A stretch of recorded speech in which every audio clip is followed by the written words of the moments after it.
রাজনীতির মাঠে টিকে থাকতে গেলে শুধু পদ লাগে না, লাগে বিশ্বাস, লাগে মাটির সঙ্গে সংযোগ, লাগে প্রয়োজনে রক্ত দেওয়ার সাহস। কুমিল্লার চান্দিনায় এমনই একটি পরিবার ছিল, যে পরিবারের শেকড় গেঁথে ছিল এই মাটিতে, এই মানুষের ভেতরে। মরহুম খোরশেদ আলম কুমিল্লা উত্তর জেলা বিএনপির সাবেক সভাপতি, চান্দিনার রাজনীতির এক বিশ্বস্ত নাম। 2008 সালের সংসদ নির্বাচনে তিনি লড়েছিলেন। মহান রবের ডাকে 2018 সালে চলে গেলেন দুনিয়ার মায়া ছেড়ে। কিন্তু রেখে গেছেন একটি স্বপ্ন, রেখে গেছেন একমাত্র সন্তান আতিকুল আলম শাওন। বাবা চলে গেলে অনেকে ভেঙে পড়েন, শাওন পড়েননি।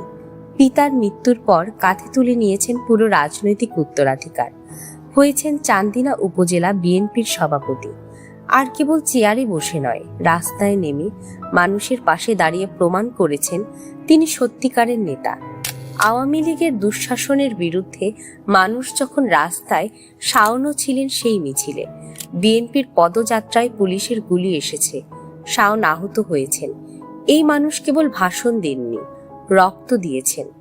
তারপর এলো সেই দিন, 24 ডিসেম্বর 2025। সেদিন চান্দিনার রাজনীতিতে ঘটে এক গভীর অবিচার।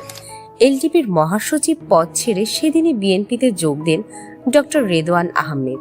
আর সেদিনই দুপুন্না গড়াতেই তাকে দিয়ে দেওয়া হয় কুমিল্লা 7 আসনের দলীয় মনোনয়ন। যিনি বছরের পর বছর মাঠে ছিলেন, যিনি আন্দোলনে আহত হয়েছিলেন, যিনি পিতার স্বপ্ন বুকে নিয়ে অপেক্ষা করেছিলেন, সেই শাওনকে বাদ দেওয়া হলো। তৃণমূলে ছড়িয়ে পড়ল তীব্র ক্ষোভ।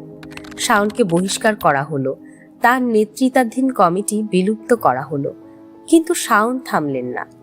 দলীয় পরিচয় নেই, পদ নেই, শুধু আছে মানুষের বিশ্বাস। কলস প্রতীক নিয়ে স্বতন্ত্র প্রার্থী হিসেবে মাঠে নামলেন তিনি। প্রতিটি পাড়া, প্রতিটি ইউনিয়ন, প্রতিটি ঘরের দরজায় পৌঁছে গেলেন শাওন।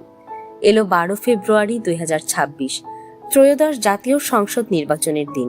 কুমিল্লার 7 চান্দিনা আসনে ফলাফল ঘোষণা হলো। Atiqul Alam Shawon 90,819 vote, doctor Redwan Ahmed 47,925 vote, ব্যবধান 42,894 ভোট। 5 বারের সাবেক সংসদ সদস্যকে মাত্র 36 বছর বয়সী এক তরুণ হারিয়ে দিলেন বিশাল ব্যবধানে। ফলাফল ঘোষণার সঙ্গে সঙ্গে চান্দিনার পাড়া মহল্লায় মানুষ রাস্তায় নেমে আসে, মিষ্টি বিতরণ হয়, বিজয়ের স্লোগানে কেঁপে ওঠে আকাশ বাতাস। কারণ এটি শুধু একজনের জয় ছিল না, এটি ছিল চান্দিনার মানুষের জয়। বিজয়ের পর শাওন বললেন, এই জয় মূলত চান্দিনাবাসীর ভালোবাসার প্রতিফলন। দল মত নির্বিশেষে সবাইকে সঙ্গে নিয়ে একটি আধুনিক, সন্ত্রাসমুক্ত ও উন্নত চান্দিনা গড়তে চাই। জয়ের পরেও থামেননি তিনি। একদিন খবর এলো শিক্ষার্থীরা ফুটওভার ব্রিজের দাবিতে মহাসড়ক অবরোধ করেছে। খবর পেয়েই ঘটনাস্থলে হাজির শাওন। বললেন, কাঠের পুল এলাকায় ইউলুপ দরকার, সময় লাগলেও স্থায়ী সমাধান আমরা করব। এটাই পার্থক্য। প্রতিশ্রুতি নয়, উপস্থিতি; ভাষণ নয়, দায়িত্ব। মহান জাতীয় সংসদেও তুলে ধরলেন চান্দিনার কথা। চান্দিনা পৌরসভার জন্য দাবি করলেন 200 কোটি টাকার উন্নয়ন বাজেট। দীর্ঘদিন ধরে জরাজীর্ণ হয়ে পড়ে 50 শয্যার সরকারি হাসপাতালটিকে 100 শয্যায় উন্নীত করার দাবি জানালেন। পাশাপাশি চাইলেন 10টি আইসিইউ বেড ও আধুনিক চিকিৎসা সরঞ্জাম। চান্দিনার মানুষের মনের কথাগুলো যেন তিনি সংসদের মেঝেতে দাঁড়িয়ে উচ্চস্বরে বলে দিলেন। চান্দিনার রাজনীতির আকাশে আজ এক নতুন নক্ষত্র। বয়স মাত্র 36, কিন্তু অভিজ্ঞতা একটি পুরো জীবনের।